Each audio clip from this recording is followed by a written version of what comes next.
Olá pessoal, a paz do Senhor Jesus a todos. Esta mensagem que nós vamos passar hoje, ela está lá na segunda carta de Paulo aos Coríntios, no capítulo 1, versículos 3 e 4, que diz assim: Bendito seja o Deus e Pai de nosso Senhor Jesus Cristo, o Pai das misericórdias e o Deus de toda consolação, que nos consola em toda a nossa tribulação, para que também possamos consolar os que estiverem em alguma tribulação, com a consolação com que nós mesmos somos consolados de Deus. Bendito seja o Deus e Pai de nosso Senhor Jesus Cristo, o Pai das misericórdias e o Deus de toda consolação, que nos consola em toda a nossa tribulação, para que também possamos consolar os que estiverem em alguma tribulação, com a mesma consolação com que nós mesmos somos consolados de Deus. Louvado seja o nome do Senhor.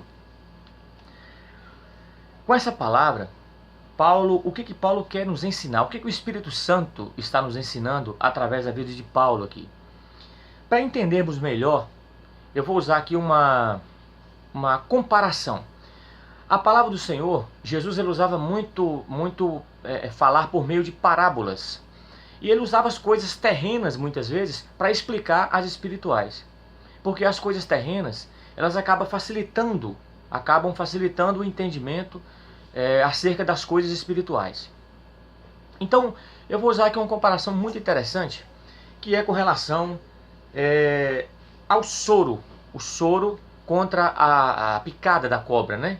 Das cobras em geral. Interessante que o soro é extraído, a matéria-prima base, né, que se extrai o soro é exatamente o veneno da própria cobra, né? Acho que isso todos sabem disso. Então extrai-se o veneno da cobra, injeta-se no animal, no cavalo, por sua força, né?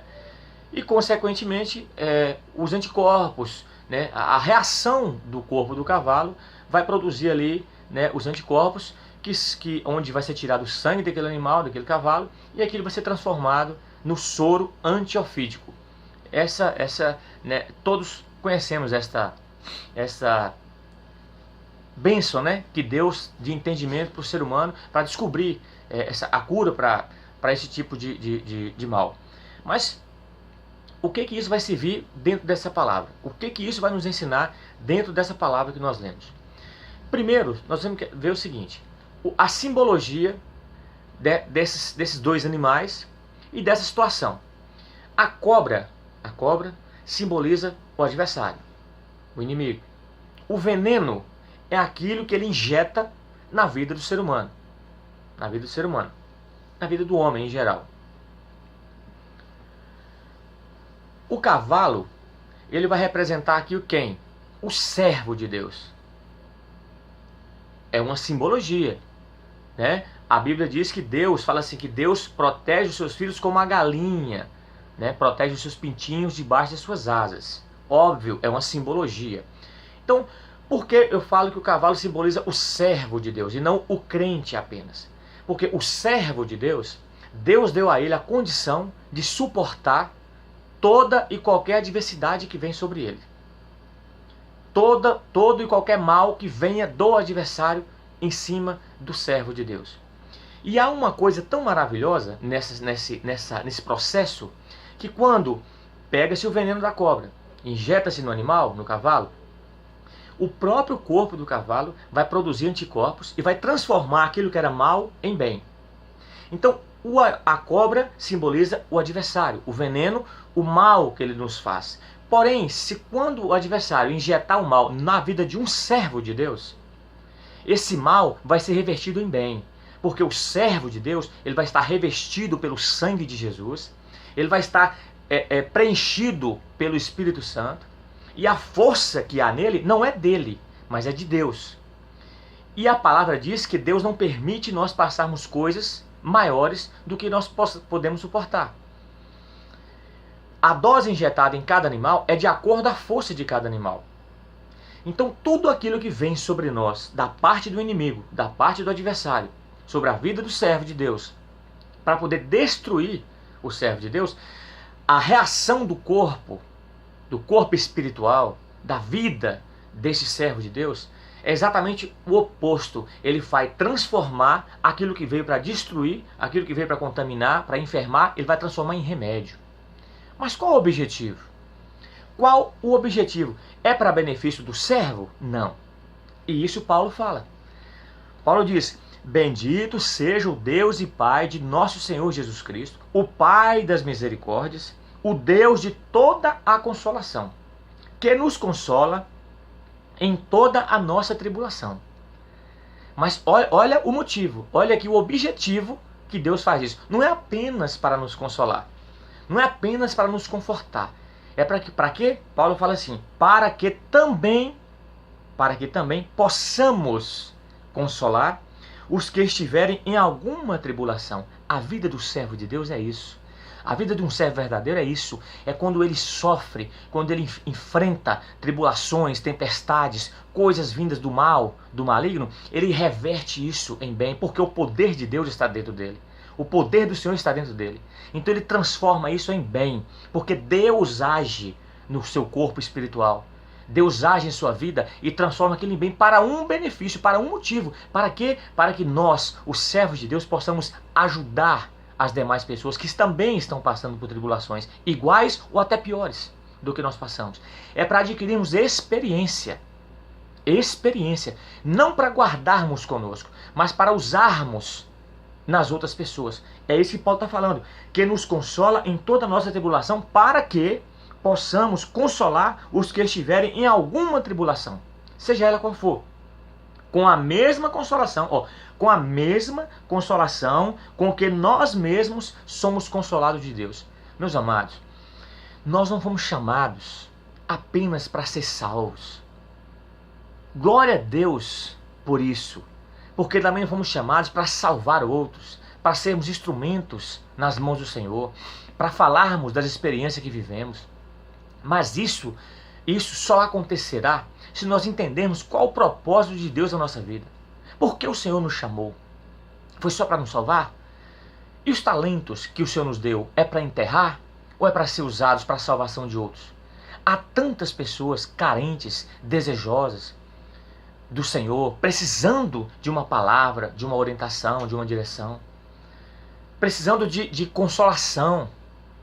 E o servo de Deus, ele precisa ter isso dentro dele. Ele precisa ter esse soro dentro dele. Por quê? Porque Deus vai extrair esse soro dentro de nós, vai extrair a nossa experiência, diante da nossa experiência, do nosso sofrimento, da nossa luta. Deus vai extrair o melhor. E esse melhor vai sair da nossa boca através de uma palavra, através de um testemunho, através de uma direção, para que nós possamos consolar, confortar.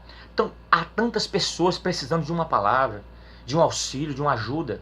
E há tantos servos de Deus que estão parados, neutralizados, acomodados. Precisamos acordar, precisamos nos despertar para evangelizar, para falar do Senhor, para poder impedir ou neutralizar o veneno do mal que está atingindo tanta gente nessa última hora. É honroso para nós alcançarmos. A palavra fala que cada vida é salva. Há uma multidão de pecados que são perdoados, que são apagados. Para cada pessoa que é salva, nós somos soldados do Senhor. Nós temos que nos sentir honrados por podermos trabalhar na obra dele, na salvação de vidas, em prol da salvação de vidas. O objetivo central das nossas tribulações não é só apenas para nos aperfeiçoar, para nos tornar mais fortes, mas é principalmente para usarmos isso em favor daqueles que ainda não conhecem o Senhor, que ainda não têm uma experiência com o Senhor. Precisamos transformar isso em bem. Aquilo que vem para nos destruir, para nos derrubar, para nos desanimar, nós temos que transformar isso em bem. Jesus falou assim: olha, somos em tudo atribulados, mas não angustiados, perplexos, mas não desanimados, perseguidos, mas não desamparados.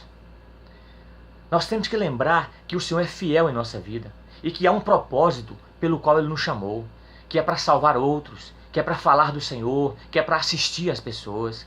Há tantas pessoas carentes de uma palavra, em meio a um evangelho que está tão materializado, fraco, ralo, artificial, superficial. Nós precisamos fazer a diferença nessa última hora. Nós temos que ser os servos, verdadeiros servos do Senhor. Não podemos permitir que o veneno, quando for injetado em nós, nos destrua. Não. Nós temos que estar na posição que o Senhor quer que nós estejamos. Porque há muitos ainda para serem alcançados. Há muitos ainda para serem salvos. E quanto mais nós falarmos do Senhor, quanto mais nós trabalharmos, menor vai ser o tempo de distância entre nós e a eternidade. Porque quanto mais rápido nós divulgarmos o Evangelho e falarmos do Senhor, mais rápido ele será divulgado em toda a terra. Então virá o fim. Então nós muitas vezes adiamos a volta do Senhor Jesus quando nos acomodamos, quando paramos, quando evangelizamos apenas quando estamos na igreja. Não podemos ficar parados diante de tudo que está acontecendo. Precisamos falar do Senhor, precisamos anunciar a salvação dele no nosso trabalho, no nosso lar, no nosso dia a dia. Nós temos que destilar as palavras do Senhor em nossa vida, como Moisés certa vez falou. Destile a tua doutrina como a chuva, a tua palavra como orvalho. Os nossos lábios têm que estar cheios da palavra do Senhor.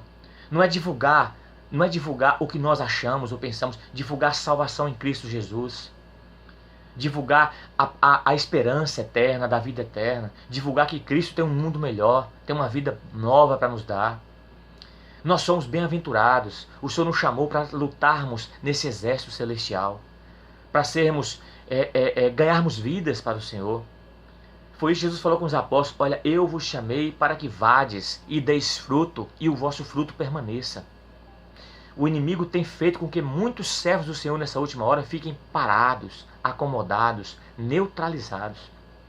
Isso não é permitido, isso não é possível acontecer. Nós precisamos desenterrar os nossos talentos. Precisamos começar um renovo a partir de nós, da nossa vida pessoal, para depois podermos levar um alimento para os demais. Jesus repreendia muito os escribas e fariseus daquela época, dizendo: vós sois cegos, vós sois condutores cegos, porque eles não tinham vida em si mesmos. Então, para nós ensinarmos a alguém, nós precisamos primeiro viver, precisamos primeiro ter a experiência. Paulo fala uma coisa muito interessante, que falava assim: olha, desde agora ninguém me inquiete, porque trago no meu corpo as marcas do Senhor Jesus Cristo. As marcas são as experiências que nós vivemos, e na maioria das vezes ruins, dolorosas, tristes, mas só que nós, pela fé no nosso Salvador, transformamos elas em benefícios para nós, primeiramente, e também para os demais que nos rodeiam. Vamos nos despertar para isso. Há tantos nessa última hora precisando ouvir uma palavra de conforto, uma palavra vinda do Espírito Santo, uma palavra vinda de Deus, não uma palavra de um religioso, uma palavra comum, uma palavra qualquer, não uma palavra na razão, uma palavra vinda do Espírito pela revelação do Senhor. Porque as revelações do Senhor é que são primordiais, fundamentais na vida do povo de Deus. Que nós possamos meditar nessa palavra, que nós possamos meditar no que Deus tem para nós e no que Ele quer de nós, e que possamos ser úteis ao Senhor, para que nós venhamos a ser instrumentos de salvação nas mãos de Deus, na vida das pessoas. Que Deus abençoe a todos e a paz do Senhor Jesus.